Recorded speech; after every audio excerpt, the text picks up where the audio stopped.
सो hello friends, myself Arpit Mishra और मैं as a branch post master work कर रहा हूँ इंडिया पोस्ट में।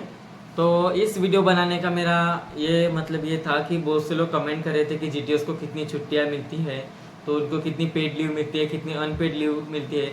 तो इसी के बारे में आज इस वीडियो में आपको डिटेल बताने वाला हूँ कि जीटीएस को कितनी छुट्टियाँ मिलती है। जैसे कि अभी बहुत नए जीटीएस ज्वाइन करने वाले हैं या जो अभी जीटीएस है तो उनको छुट्टियाँ कैसी मिलेंगी, इस सभी के बारे में मैं आपको डिटेल वीडियो बताने वाला हूँ।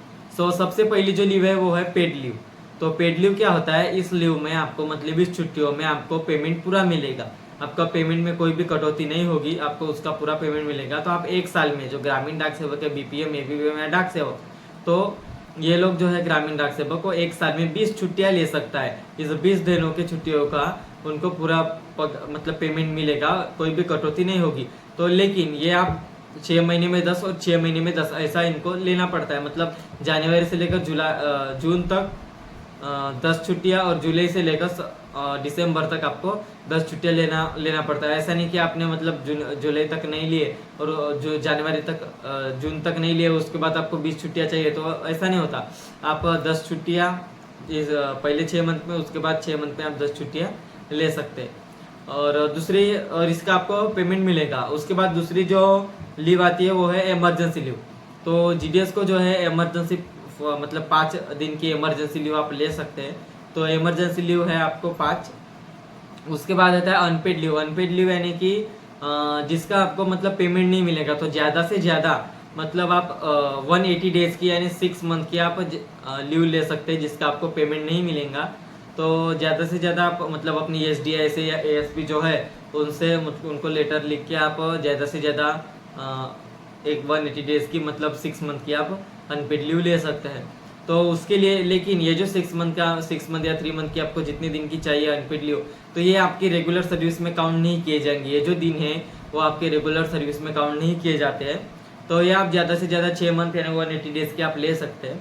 उसके बाद आता है मैटरनिटी लीव। मतलब जो फीमेल कैंडिडेट है तो उनको भी 180 डेज की लीव मिलती है, मतलब 6 मंथ की।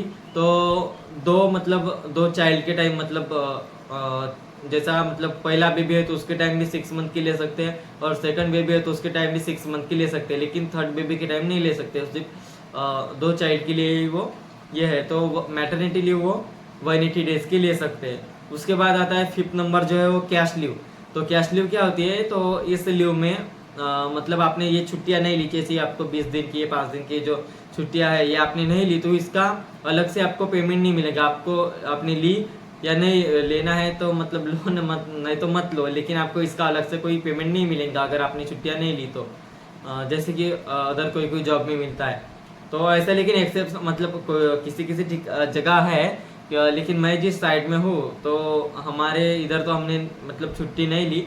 तो जो मेल ओवरशियर रहते हैं या एएसपी रहते हैं, हम उनको मतलब बिल भेजते हैं उसका। तो वो छुट्टियों का बिल उनके फंड जो रहता है वहाँ से वो निकाल के देते हैं छुट्टियों का बिल। तो करीब 4000 के करीब कुछ वो मिलता है। अगर आपने छुट्टियाँ नहीं लिए तो वो 10 दिन या मतलब वो ऐसा भी रहता है कि उसके मतलब आपके जगह पे जो सब्स्टिट्यूट है तो उसको उसके अकाउंट में आते हैं, लेकिन वो आपको मिलते हैं कभी मतलब किसी जगह पर मिलते हैं। वो जो कैश लीव है वो जाने दीजिए। तो ये तो कैश लीव यहाँ पे नहीं है, किसी डिवीज़न में ही देते हैं सिर्फ। तो ये हो गया छुट्टियाँ। मतलब पेड लीव जो है 20 डेज़ की आप ले सकते हैं। इमरजेंसी लीव है 5 डेज़ की। अनपेड लीव आप मैक्सिमम आप 180 डेज़ की ले सकते हैं। उसके बाद मैटरनल लीव 180 डेज़ की आप ले सकते हैं। तो ये था जीडीएस की छुट्टियों का स्ट्रक्चर। वीडियो अच्छी लगी हो तो प्लीज़ मेरे चैनल को लाइक कीजिए और सब्सक्राइब कीजिए। Thank you.